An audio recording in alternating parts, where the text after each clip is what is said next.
Na hivi, unajua mapenzi hayachagui pa kutua? Lakini je, umeshawahi kuhisi mvuto wa hisia kwa shemeji yako? Usicheke, atushiza. Na leo hatuzungumzii sheria, tunazungumzia mbinu za kimya kimya zinazoweza kumfanya mwanaume akuone wewe ni kimbilio lake la siri bila dunia kushtuka.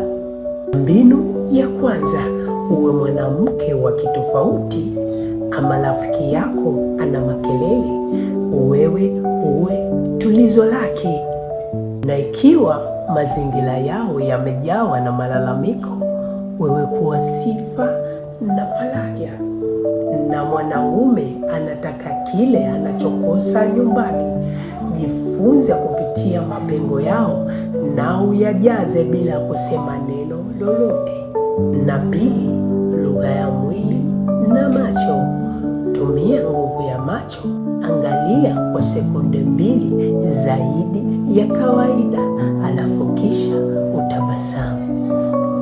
Ni mchezo wa nipo ama sipo.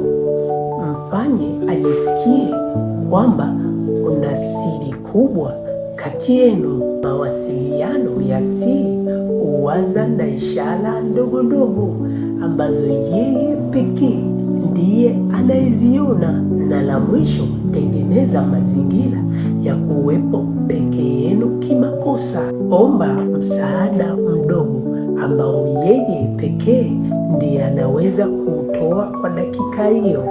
Na msifu kwa wanaume wake na mfanye ajione yeye ndiye shujaa wako.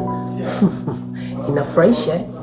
Na mwanaume humnasa mwanamke ambaye anamfanya ajione yeye ni mfalme.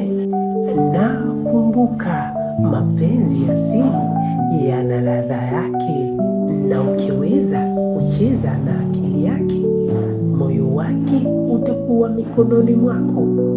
Lakini swali ni moja, je, uko tayari kucheza mchezo huu? Na kama unataka siri zaidi ni jinsi gani utateka hisia za kila mwanaume, baki hapa hapa. Usisahau kumtagi rafiki yako mmoja ili asipitwe na kipindi hichi. Like, share, comment. Ciao.